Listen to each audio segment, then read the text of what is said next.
Créer du lien dans cette période de pandémie est véritablement devenu une nécessité. Comme chacun le sait, on peut même mourir de solitude.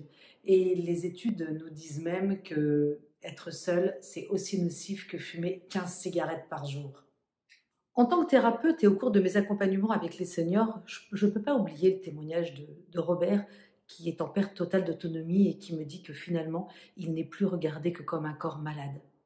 Quand j'entends Catherine qui a 75 ans, qui vit seule, qui est veuve et qui est dans une extrême solitude et que ses seuls moments de connexion aux autres, ce sont les courses ou alors quand elle appuie sur son bouton de téléassistance. Trop souvent, l'humanité est oubliée dans le cas de perte d'autonomie ou d'extrême solitude. On oublie que des personnes comme Robert et Catherine sont des personnes qui sont dotées d'imagination, qui sont dotées de pensée, qui sont dotées d'émotions et que tout ça ne demande qu'à être partagé. Et toutes ces personnes-là, n'oublions pas qu'elles sont aussi riches d'histoire, elles ont l'expérience de la vie, et ce sont comme des livres d'histoire qui ne demandent qu'à une chose, c'est être dévoilés. Combien j'entends aussi d'aidants qui me partagent que leur quotidien devient complètement déshumanisé. Ils courent tout le temps entre soins et organisation matérielle. Et finalement, le lien qu'ils ont avec leurs bénéficiaires se déshumanise petit à petit, où finalement, les questionnements sont est-ce que vous avez bien dormi? Ah bah tiens, il fait beau aujourd'hui. Qu'est-ce que vous avez mangé?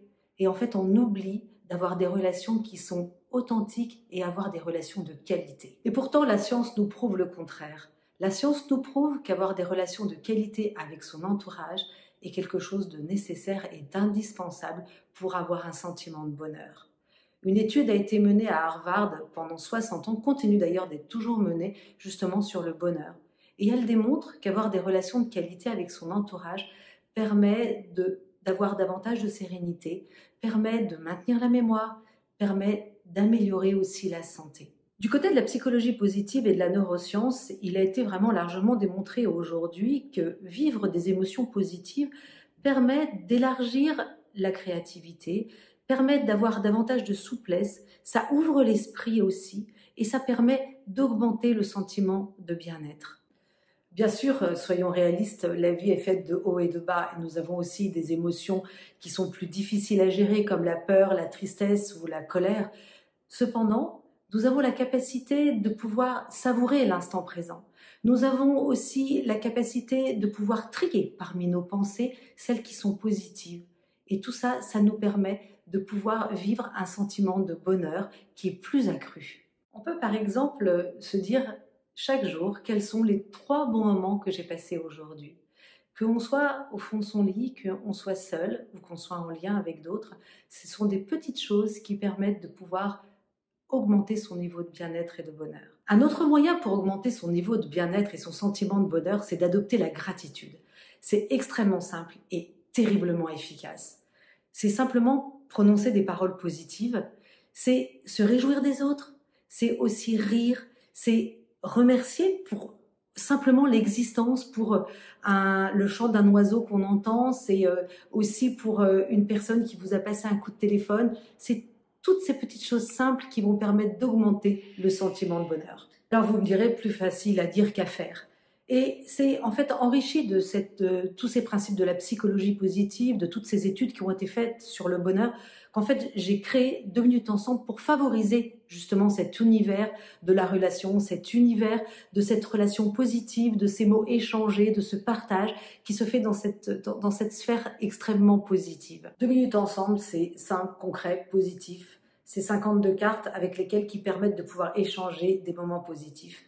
Et c'est grâce à ces cartes que des personnes comme Robert et Catherine vivent des quotidiens un peu différents. Alors, dans 2 minutes ensemble, qu'est-ce qu'on y trouve comme questions? En fait, on va y trouver des questions qui vont permettre aux seniors, où c'est complètement intergénérationnel, et on va le voir tout à l'heure là dans les témoignages, qui permettent de pouvoir partager, échanger, que ce soit sur des souvenirs, sur le quotidien, qui va favoriser aussi l'imaginaire.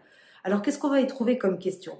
Par exemple, j'imagine un voyage que j'aimerais faire, ou alors ça pourrait être je raconte une bêtise de mon enfance, ou encore j'imagine les vêtements du futur. Donc comme vous pouvez le voir, les questions elles sont variées et elles font travailler toutes les sphères de la relation.